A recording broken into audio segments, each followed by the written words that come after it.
L'association de concessionnaires, je pense, surtout dans les temps qu'on vit aujourd'hui, les combats se situent beaucoup plus au niveau politique, au niveau de taxation, au niveau à différents niveaux. C'est d'autant plus important d'avoir une association forte. Ce que je peux peut-être ajouter, c'est qu'effectivement, à Montréal, on est très axé sur la formation de nos employés dans notre circonscription, qui est la région de Montréal, mais on a un siège aussi au niveau provincial, un siège aussi au niveau fédéral. Ça veut dire que ça peut nous emmener à amener des problématiques ou des situations de nos membres à Montréal à un niveau supérieur, soit au Québec ou au Canada. Puis comme Martin le mentionnait, c'est que leur rôle à eux, en plus de leurs différents services, c'est qu'ils vont jouer du côté politique au niveau du Québec et du fédéral.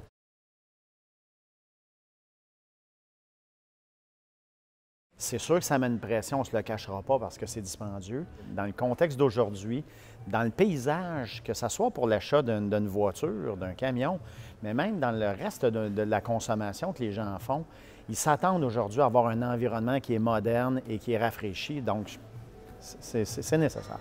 Bien, je suis d'accord. Je pense que les gens s'attendent à un certain niveau de qualité dans un concessionnaire. C'est sûr que c'est des investissements majeurs. Là, alors, c'est des millions qui s'ajoutent à ce moment-là aux dépenses actuelles du concessionnaire. Fait que c'est sûr que oui, ça met une certaine pression sur le commerce. Ça t'amène ou ça t'oblige à un moment donné à te remettre un petit peu à date avec les nouvelles façons de faire, les nouvelles façons de réparer le véhicule. Évidemment que ça amène de la pression, mais c'est un peu l'œuf et la poule. Ça amène de la pression financière, mais en même temps, si tu ne le faisais pas, est-ce que tu serais en mesure de garder ta clientèle captive si tes installations n'étaient pas de dernier cri? Fait que, tu sais, oui, mais en même temps, c'est nécessaire aussi, je pense.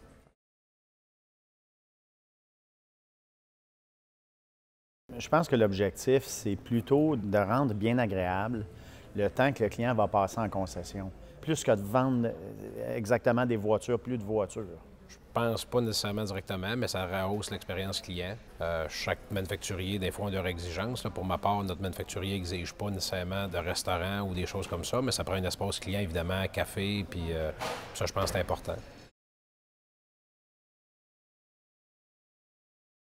Je crois qu'il y a encore sa place. Je pense pas qu'on va arriver un jour à avoir aucun concessionnaire indépendant. Je pense que les gros groupes prendront pas tant d'ampleur que ça. Je pense que les groupes de moyenne taille, 2, 3, 4, 5 concessions, je pense que c'est un modèle qui est plus profitable, en tout cas qui est plus contrôlable, qui est plus facile à suivre. Mais malgré tout ça, il y aura toujours un pourcentage de commerce indépendant. Moi, j'y crois totalement. C'est sûr que les groupes, c'est un phénomène qu'on voit, mais c'est pas nouveau. Là, il y a 30 ans, il y avait déjà des concessionnaires qui étaient regroupés. Parfois, même, il y a des concessionnaires qui en achètent, puis à un moment donné, ils en revendent un peu. Fait qu'à un moment donné, ça se rebalance un peu. Chaque cas est différent, chaque marché est différent, même chaque concession elle est différente. Alors, je crois qu'on va voir de tout.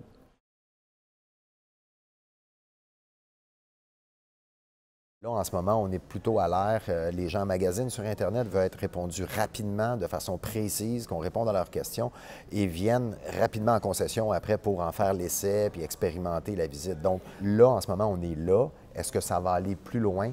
Ça reste à voir. Il ne faut pas oublier qu'une transaction automobile, elle est complexe comme achat. C'est un achat qui est complexe. Il y a des titres de propriété. Il y a souvent un véhicule à donner en échange. Donc, pour ces raisons-là, je crois que la transaction, elle n'est pas prête d'être faite d'une façon complètement automatisée ou complètement à distance, si on veut.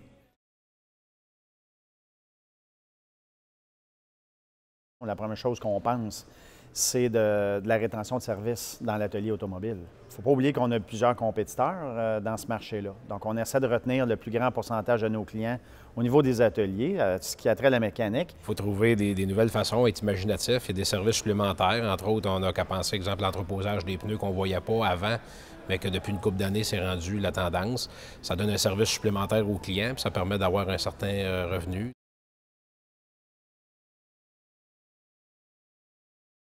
Dans un concessionnaire, le technicien, à la base, il ne coûte pas le même prix que dans un chez un réparateur indépendant. Sur certains items, on va peut-être être un peu plus cher. En même temps, c'est le produit original du véhicule que vous avez acheté. On est toujours dans le combat de dire, bien, j'ai un item à 100 j'ai un item à 10 c'est le même item. Tout le monde sait que c'est non, la réponse. Bien, c'est sûr que nos techniciens sont formés par le manufacturier. On a les équipements de la fine pointe qui vont avec ça aussi pour les nouveaux véhicules. Les technologies sont grandissantes dans les véhicules.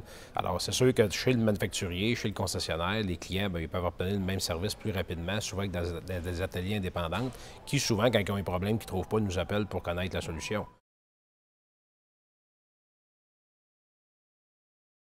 Oui, c'est certain que c'est indéniable.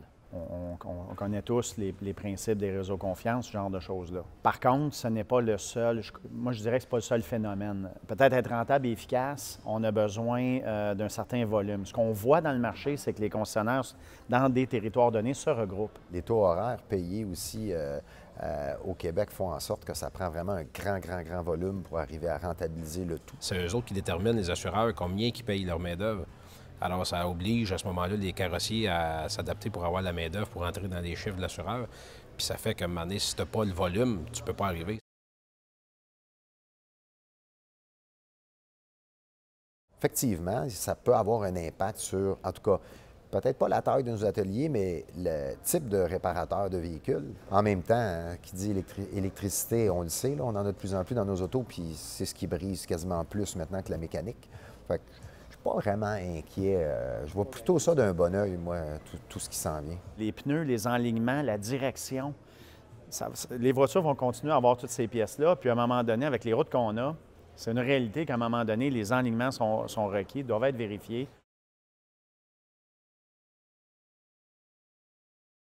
Je pense pas que ce soit un péril, dans le sens où c'est déjà arrivé dans le passé que des manufacturiers ont décidé de ne pas venir, puis ils sont revenus après un certain nombre d'années. Je pense que les manufacturiers pourront choisir peut-être de se retirer à l'occasion de revenir pour présenter des années où ils ont des nouveaux produits à présenter. Il y a deux objectifs, si on veut, reliés avec un salon de l'auto.